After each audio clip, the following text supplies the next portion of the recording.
자식 이름으로 집 한 채 사줬다가 세금 폭탄 맞은 70대 부모님 이야기, 남의 일 같으신가요?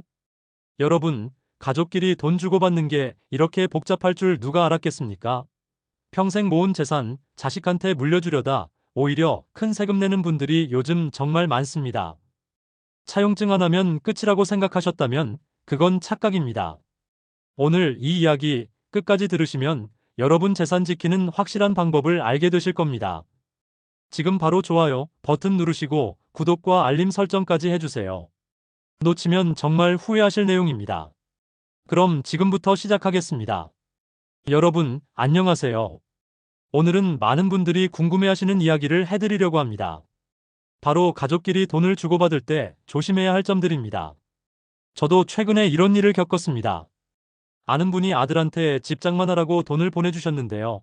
나중에 세금 문제로 고생하시는 걸 봤습니다. 가족끼리인데 무슨 문제가 되겠냐고 생각하셨던 거죠. 그런데 요즘은 그게 아닙니다. 우리 세대는 참 정이 많습니다.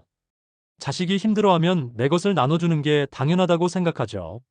그런데 이 마음이 때로는 예상치 못한 문제를 만들기도 합니다. 요즘 들어보셨을 겁니다. 국세청에서 인공지능으로 50만 원만 보내도 다 본다더라. 이런 이야기들 말이죠. 걱정부터 앞서시는 분들이 많으십니다. 그런데 사실은 좀 다릅니다. 국세청에서도 공식적으로 밝혔습니다. 일반적인 소액 거래를 일일이 들여다보지 않는다고요.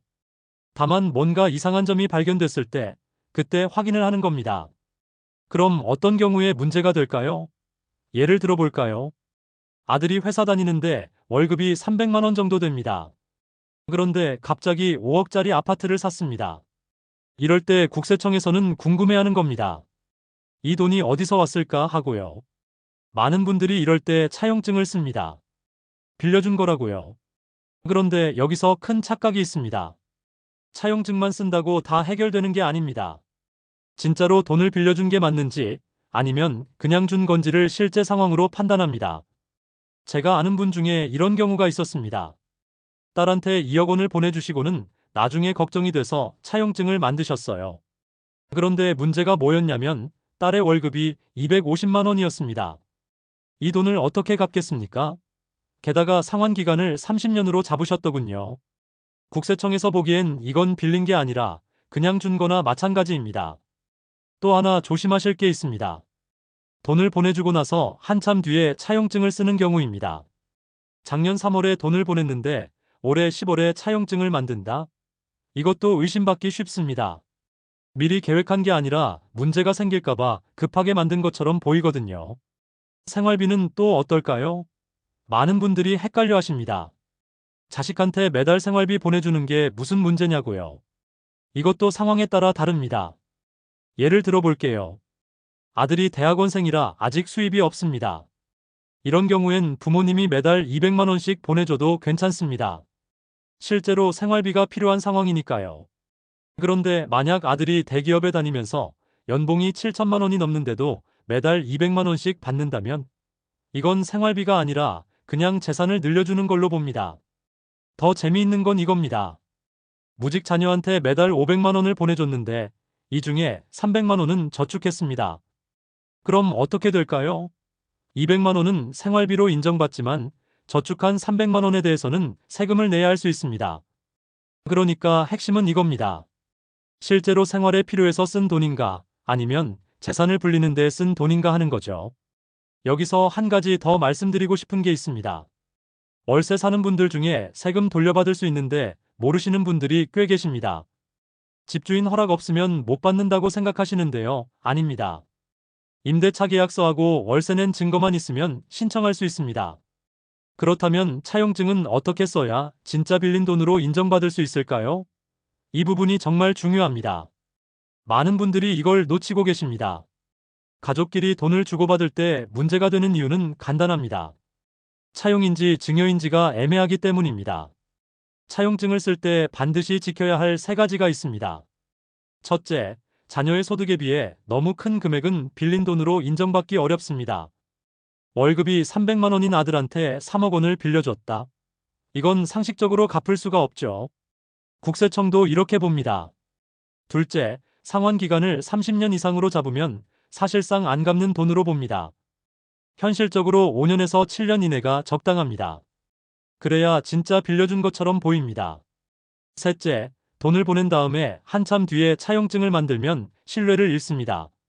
작년 3월에 이체했는데 올해 10월에 차용증을 썼다? 이건 미리 계획한 게 아니라 문제 생길까봐 급하게 만든 걸로 보입니다. 이 세 가지 중 하나라도 걸리면 국세청은 차용이 아니라 증여로 보고 증여세를 부과합니다. 그럼 차용증에는 정확히 뭘 써야 할까요? 하나하나 짚어드리겠습니다. 먼저 금전 차용증서라는 제목을 명확하게 적으세요. 그냥 차용증이 아니라 금전 차용증서라고 쓰는 게 좋습니다. 차용 금액을 분명하게 적습니다. 예를 들어 3억 원이면 3억 원이라고 명확하게 쓰세요. 차용 일자도 중요합니다. 2025년 9월 30일 이런 식으로 정확한 날짜를 적어야 합니다. 상환 일자는 차용일로부터 5년에서 7년 이내로 정하는 게 좋습니다. 너무 길면 안 갚는 돈으로 보이니까요. 상환 방식도 적어야 합니다. 매월 이자를 내고 만기에 원금을 갚는다. 이렇게 구체적으로 써주세요. 여기서 가장 많이 헷갈려 하시는 게 이자율입니다. 가족끼리니까 무이자로 해도 되는 거 아니냐고요? 그게 아닙니다. 가족 간 거래는 특수관계이기 때문에 법정이자율 4.6%를 적용해야 합니다. 그런데 다행히 예외가 있습니다. 1년 이자 차이가 1,000만 원 이하면 낮은 금리도 허용됩니다. 예시로 계산해 볼까요? 3억 원에 4.6%를 곱하면 1년에 1,380만 원이 나옵니다. 이 중에서 380만 원, 그러니까 차이가 1,000만 원보다 작으니까 인정이 됩니다. 그래서 연 1.28%로 써도 무방합니다. 한 달로 치면 대략 32만 원 정도 이자가 되는 거죠. 그리고 마지막으로 채권자와 채무자 인적사항을 반드시 기재하세요. 이름, 주민등록번호, 주소, 연락처를 빠짐없이 적어야 합니다. 서명과 날짜도 절대 빼먹으시면 안 됩니다. 공증을 받으면 제일 확실합니다. 그런데 공증 받으러 가는 게 부담스럽다면 우체국 내용 증명으로 보내는 것만으로도 법적 효력이 생깁니다. 비용도 얼마 안 들고 간편합니다. 그런데 여기서 끝이 아닙니다. 차용증만 잘 써놓고 실제로는 아무것도 안 하면 소용없어요. 진짜 차용으로 인정받으려면 실제 행동이 뒤따라야 합니다. 매달 이자를 실제로 이체하세요. 그냥 이체만 하는 게 아닙니다. 이체할 때 메모란에 뭐라고 적느냐가 정말 중요합니다. 차용 이자라고 분명하게 적어주세요. 나중에 이게 증거가 됩니다. 현금 거래는 절대 피하세요. 현금으로 주고받으면 증거가 남지 않습니다.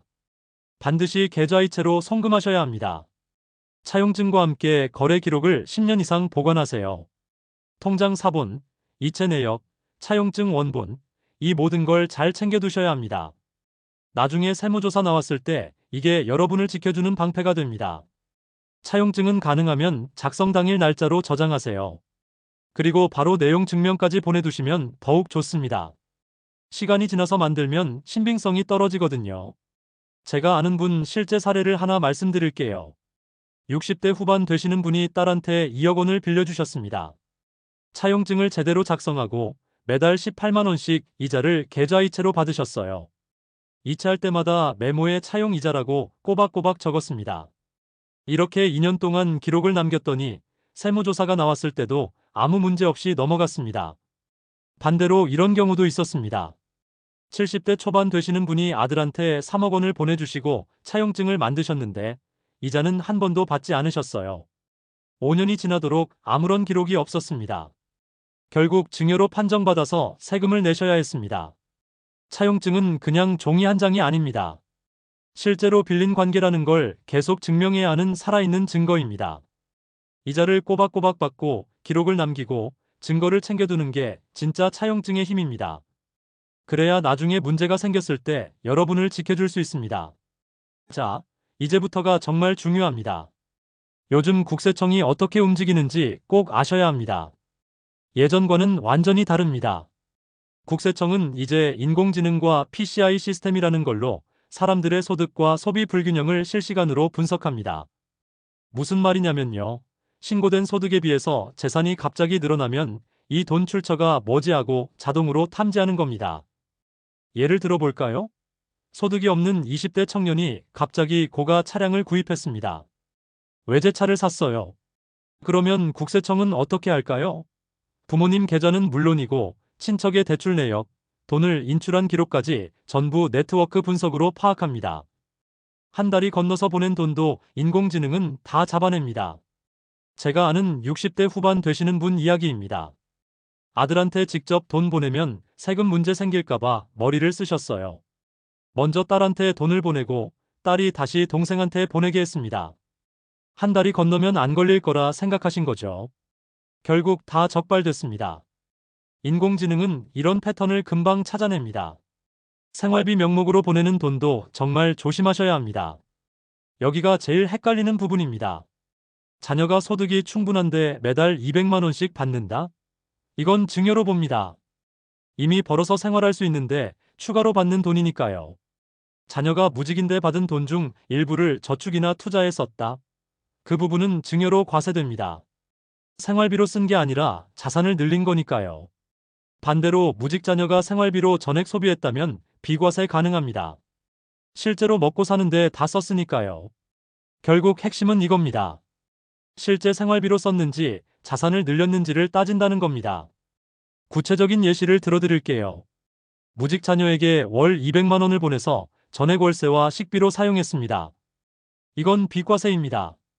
실질적으로 생활비로 사용했으니까요. 연봉 6천만 원 되는 자녀에게 월 200만 원을 송금했습니다. 이건 과세 대상입니다. 생활비가 불필요한 사람이니까요. 무직 자녀에게 월 500만 원을 송금했는데 그중 300만 원을 저축했습니다. 이 경우는 어떻게 될까요? 저축한 300만 원 부분은 자산 증식 목적이니까 과세됩니다. 부모님 카드로 병원비를 결제했다? 이건 비과세입니다. 부모님 생활비니까요. 부모님 카드로 명품을 구매했다? 이건 과세 대상입니다. 증여로 판단하는 겁니다. 이걸 보시면 아시겠지만 똑같은 돈이라도 어디에 어떻게 썼느냐에 따라서 완전히 달라집니다. 현금 인출도 반드시 조심하셔야 합니다. 1,000만 원 이상 현금을 인출하면 금융정보분석원이라는 곳에 자동으로 보고됩니다. 900만 원씩 나눠서 인출하면 괜찮을까요? 아닙니다. 이렇게 반복해서 인출하면 의심거래로 보고됩니다. 70대 초반 되시는 분이 실제로 겪으신 일입니다. 아들 결혼 자금으로 2천만 원을 주시려고 했는데요. 세금 걱정이 되셔서 900만 원씩 3번에 나눠서 인출하셨어요. 그런데 이게 전부 기록으로 남아서 나중에 설명하느라 정말 고생하셨습니다. 반면에 결혼식 축의금처럼 현금 거래가 불가피한 경우도 있죠. 이럴 때는 은행에 미리 알리면 됩니다. 이건 결혼자금 입금이라고 용도를 미리 알리면 문제 없습니다. 여기서 잠깐 여러분께 질문 하나 드리겠습니다. 혹시 지금 자녀 생활비로 매달 얼마나 보내고 계신가요? 그리고 그 돈이 어디에 쓰이는지 알고 계신가요? 한번 생각해 보세요. 요즘 국세청 인공지능은 정말 똑똑합니다. 가족 전체의 금융 흐름을 봅니다. 여러분 계좌만 보는 게 아니에요. 자녀, 며느리, 사위, 손주까지 연결된 가족 전체의 돈 흐름을 네트워크로 추적합니다. 제가 아는 60대 후반 되시는 분은 이렇게 하셨습니다. 딸이 대학원 다닐 때 매달 250만 원씩 보냈는데요. 이체할 때마다 메모에 생활비라고 분명하게 적었습니다. 그리고 딸이 그 돈으로 뭘 샀는지 영수증을 모아뒀어요. 월세 영수증, 식비 영수증, 교통비 영수증까지요. 나중에 확인받을 때 아무 문제 없이 넘어갔습니다. 반대 사례도 있습니다. 70대 초반 되시는 분이 아들한테 2년 동안 매달 300만 원씩 보냈습니다. 아무 기록도 남기지 않으셨어요. 아드님은 그 돈 중 절반을 주식과 적금에 넣었고요. 결국 증여세를 내야 했습니다. 그래서 투명하게 기록을 남기는 게 제일 중요합니다. 숨기려고 하면 할수록 더 의심받습니다. 차라리 처음부터 명확하게 기록하고 용도를 분명히 하고 필요하면 제대로 신고하는 게 훨씬 낫습니다. 이제 다음 마지막 부분에서는 이런 문제를 어떻게 현명하게 해결할 수 있는지 합법적으로 세금을 줄이는 구체적인 방법을 알려드리겠습니다. 미리 준비하면 절대 두려울 게 없습니다. 여기까지 들으셨다면 이제 가장 중요한 질문이 남았습니다. 그래서 어떻게 해야 하냐는 거죠. 걱정하지 마세요. 합법적으로 세금을 줄이는 방법이 분명히 있습니다. 가족 간 거래로 세금 문제를 피하려면 단 2가지 원칙만 기억하시면 됩니다. 첫째는 가능한 빨리, 둘째는 최대한 나눠서 하는 겁니다. 먼저 빨리 하라는 게 무슨 뜻일까요? 미리 계획하고 증여 신고를 제때 하라는 겁니다. 증여를 받은 날부터 3개월 이내에 반드시 신고하셔야 합니다. 이 기간을 놓치면 가산세가 붙습니다. 그런데 여기 중요한 게 있습니다. 자진해서 신고하면 최대 20%까지 세액을 깎아줍니다. 똑같은 세금인데 미리 신고하면 20%를 덜 내는 겁니다. 그 다음은 최대한 나눠서 주라는 겁니다. 10년마다 일정 금액까지는 증여세가 없습니다. 미성년 자녀한테는 2천만 원, 성인 자녀한테는 5천만 원까지 면제됩니다. 배우자한테는 6억 원까지 세금이 없습니다. 10년이 지나면 또 이 한도가 리셋됩니다. 구체적인 예를 들어볼까요? 아들한테 10억 원을 한 번에 증여하면 세금이 얼마나 나올까요? 무려 2억 2,500만 원입니다. 정말 큰 금액이죠. 그런데 방법을 바꿔보겠습니다. 아들한테 4억 원, 며느리한테 3억 원, 손자 둘한테 각각 1억 5천만 원씩 나눠서 주는 겁니다. 이렇게 하면 세금이 1억 3,400만 원으로 줄어듭니다. 계산해 보세요. 무려 9천만 원을 절세하는 겁니다. 여기서 손자한테 직접 증여하는 방법도 있습니다. 세대생략 증여라고 하는데요. 30% 할증이 되긴 합니다. 하지만 한 번만 세금을 내면 끝입니다. 아버지가 아들한테 주고 아들이 또 손자한테 주면 세금을 2번 내야 하잖아요. 그런데 할아버지가 손자한테 바로 주면 한 번으로 끝나는 겁니다. 할증을 감안해도 이게 유리한 경우가 많습니다. 결혼이나 출산을 앞둔 자녀가 있으신가요? 그럼 혼인이나 출산 증여공제로 1억 원을 추가로 받을 수 있습니다. 기본 공제에 더해서 1억 원이 더 붙는 거예요. 이것도 꼭 챙기세요. 부동산을 물려주실 계획이라면 부담부 증여라는 방법도 있습니다. 예를 들어볼게요. 10억 원짜리 아파트가 있는데 전세 보증금이 6억 원 걸려 있습니다. 이 전세 보증금 채무까지 포함해서 자녀한테 넘기면 실제 증여액은 4억 원이 되는 겁니다. 단 여기서 주의하실 게 있습니다. 부모님은 그 6억 원 부분에 대한 양도소득세를 부담하셔야 합니다. 그러니까 증여세는 줄지만 양도세가 나가는 거예요. 어느 게 유리한지 꼭 계산해 보셔야 합니다. 그런데 만약에 국세청에서 세무조사 통지서를 받으셨다면 어떻게 하셔야 할까요? 먼저 당황하지 마세요. 절대 혼자 판단하지 마시고요. 이게 정말 중요합니다. 세무조사는 당신이 탈세자라는 게 아닙니다. 이 거래에 대해서 소명해달라는 요청입니다. 통지서를 받으시면 제일 먼저 조사기관, 세목, 기간을 확인하세요. 그리고 바로 세무사와 상담하세요. 경험 많은 세무사의 도움을 받는 게 정말 중요합니다. 사실관계를 정확히 파악하고 증빙자료를 준비하세요. 계약서, 영수증, 이체 내역, 차용증, 내용 증명, 이 모든 걸 찾아서 복사해 두세요. 그 다음에 세무사와 함께 논리적인 소명서를 작성하는 겁니다. 가장 피해야 할 행동이 3가지 있습니다. 첫째, 어설픈 거짓말입니다. 들키면 더 큰 문제가 됩니다. 둘째, 감정적인 대응입니다. 화내고 소리 지르면 절대 도움이 안 됩니다. 셋째, 묻지도 않은 정보까지 스스로 말하는 겁니다. 국세청이 묻는 질문에만 짧고 명확하게 증빙으로만 답변하세요. 세무조사 실전 대응 순서를 차근차근 말씀드리겠습니다. 통지서 받은 즉시 기한과 세목을 확인하세요. 모든 계좌, 이체 내역, 거래 계약서를 복사하세요. 관련 증빙, 그러니까 이체 메모, 차용증, 내용 증명, 영수증을 일괄로 정리하세요. 세무사와 상담한 후 논리적인 소명서를 작성하세요. 조사관의 질문에는 필요한 내용만 간결하게 답변하세요. 억울한 세금이라고 생각되시면 불복 절차도 있습니다. 3단계로 되어 있습니다. 첫 번째, 과세전 적부심사입니다. 세금 고지 전에 재검토를 요청하는 겁니다.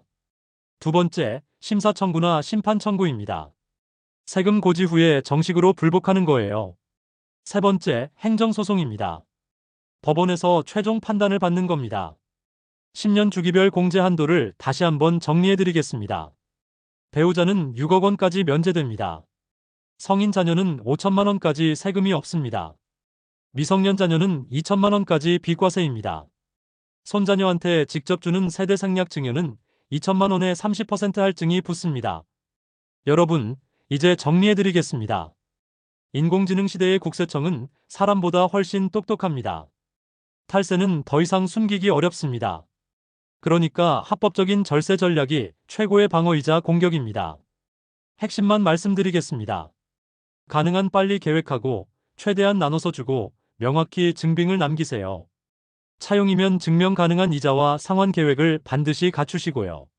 차용이면 실제 이자 지급 증빙을 남기세요. 증여면 3개월 내에 신고해서 가산세를 피하고 20% 감면도 받으세요. 생활비 송금은 소득, 용도, 증빙 이 세 가지로 방어할 수 있습니다. 국세청은 인공지능으로 가족 전체의 금융 흐름을 봅니다. 그러니까 투명하게 기록된 거래가 최고의 방패입니다. 이 원칙들만 지켜도 국세청 세무조사 통지서가 두렵지 않습니다. 세금은 피할 게 아니라 이해하고 대비할 대상입니다. 이제는 미리 준비하는 게 진짜 부의 상속입니다. 여러분, 오늘 말씀드린 내용 꼭 기억하세요. 가족끼리 돈을 주고받을 때는 반드시 기록을 남기고 필요하면 제대로 신고하세요. 그게 여러분과 자녀를 지키는 길입니다. 오늘부터 당장 실천하세요. 혹시 차용증 없이 돈을 빌려주셨다면 지금이라도 제대로 만드세요. 증여를 계획하신다면 10년 주기를 활용해서 나눠서 주세요. 이 작은 실천 하나가 나중에 수천만 원, 수억 원을 아끼게 됩니다. 여러분의 한 번의 현명한 결정이 가족의 미래를 바꿉니다. 오늘 이야기가 도움이 되셨다면 좋아요와 구독 부탁드리며 여러분 가족의 소중한 재산을 지키는데 이 영상이 작은 보탬이 되길 바랍니다.